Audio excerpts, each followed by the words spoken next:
I like to move forward with my model, which say, and I like to start with a quote.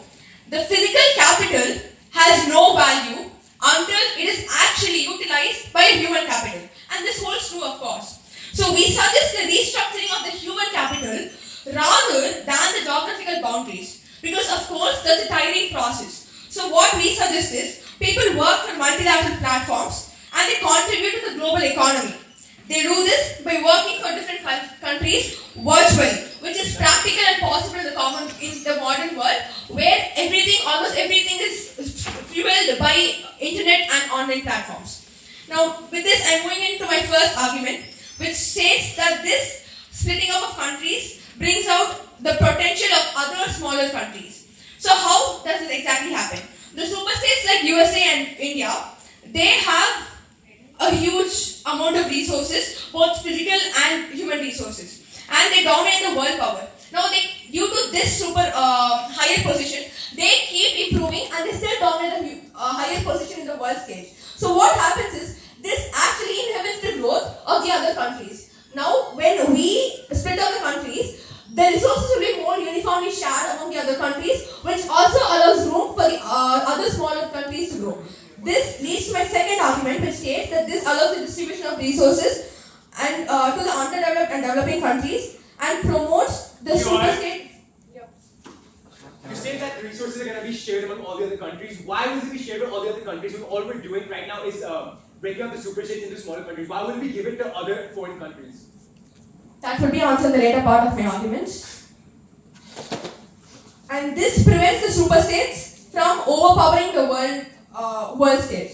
So what really I'm trying to convey from my argument is, when these states are being split up into smaller states, these countries are being split up into smaller states, we have a smaller area to focus on. So these excess of resources can be catered to other countries, and now this interdependency causes a better communication between the countries. And this also leads, because due to this interdependence, the decisions made by the other countries will not affect the other countries and will be beneficial for each other as well. And my third argument states that this amplifies the voice of the minorities. Now, this connects to the previous arguments. So if we are dividing a huge country into a smaller country, all countries have a higher majority and minority as well. So these, even though Herculean efforts have been taken to incorporate the minorities into the majority group, it has not always been successful. So when we restructure the boundaries and capitals, what happens is, we have a smaller area to focus on, and we can promote effective our efforts, our policies to inculcate the minorities will be more effective, as we only have a smaller area to focus on. And with that, I'd like to say that our house strongly supports the breaking up of the world states into breaking up the super states into smaller territories. Thank you. Can I answer the POI now? So far, I've seen no mechanization on your side of the house on how you avoid countries becoming superstates again and again. Right now, all you've said, we're going to dissolve them. How do you ensure this doesn't happen again? Can you repeat your question? How does that proposition ensure that superstates do not form again? By forming, the UN it has a main role in this, which will be substantiated by my second speaker, and it has one major, since we are breaking up the superstates, it has one major role of controlling how these do not aggregate again into another superstate, or into another huge world-dominating country. Thank you. Thank you so much for the speech. I would like to first speak on the opposition to start the narrative, please. Can you give me the mic, please?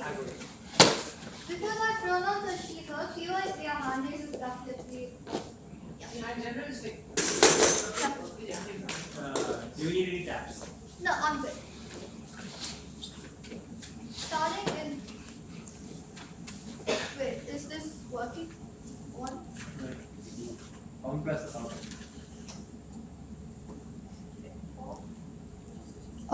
Yeah, okay. Starting in 3, 2, 1. A world where billions, yes, billions lose jobs, lose governments, and lose any form of self self-determination, we think that there was never a prop case in the first place, which is why we're so proud to oppose.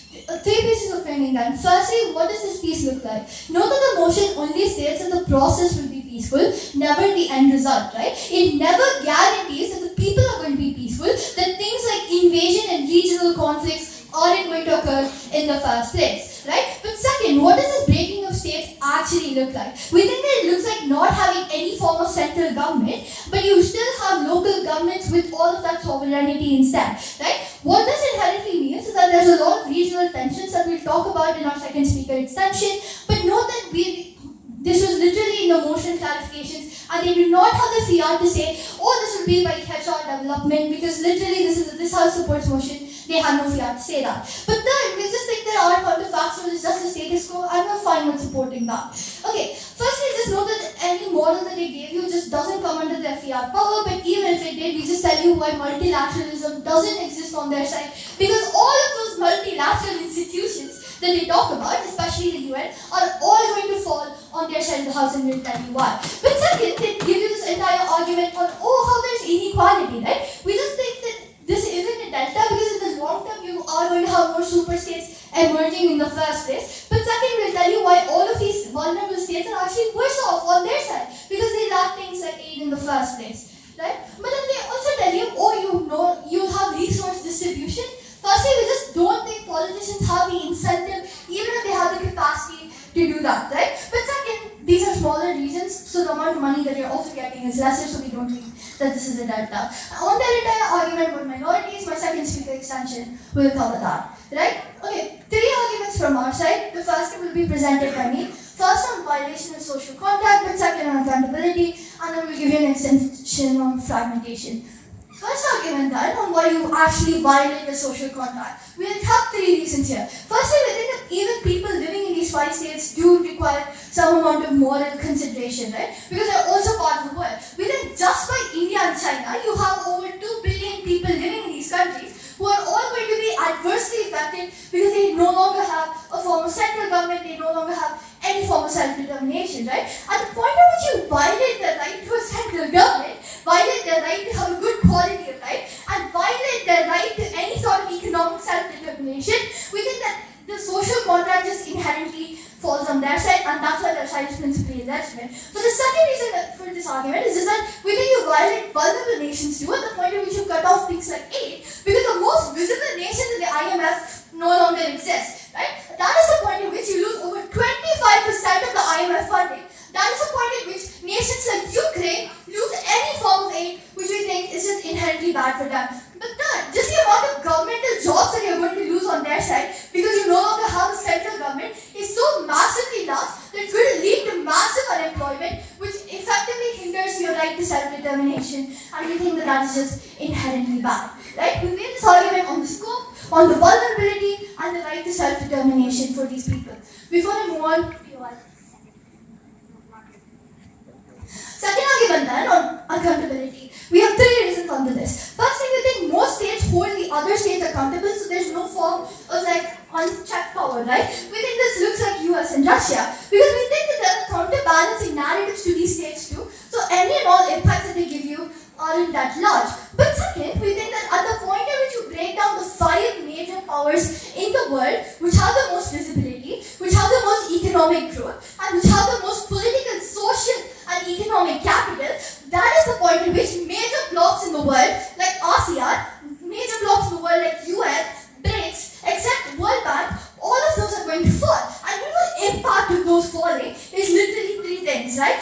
Firstly, you're not able to pass policy or international law that actually sticks because you have no accountability mechanism, because you're no longer scared of the other states within your bloc, which gives you this sort of unchecked power, which gives you this sort of unchecked ability to do anything that you want. But second, you're just able, this looks like things like the Nuclear Non-Proliferation Treaty, and this looks like things like the UN Declaration of Human Rights. At the point at which you can violate those without any major consequences, without any major sanctions, you're okay with doing those if you're a bad actor in the first place. But second, even if you do violate international law, right, there isn't any nation with enough capital to actively call you out in the first place, which allows you to do these things in the first place. But third, we just think that are resource-based economies, they're more likely to do things like exploitation, environmental exploitation on their side of the house, to the point at which you no longer have a central government to hold you accountable. This is because central governments have a unique incentive because they have signed things like, the UN environmental law, which makes them less likely to actively go ahead and order exploitation, right? Because that also means your institutions like your Supreme Court are also less likely to be as effective in the first place. The comparative is just that we think that super states are required to have some amount of accountability, and we tell you that these super states don't have unchecked accountability either because of checks and balances that doesn't exist on their side of the house. But second, in the absence of these super states, we just think that there's a greater chance of things like war, things like genocide, and things that literally violate any sort of international and moral code, which is why we're so proud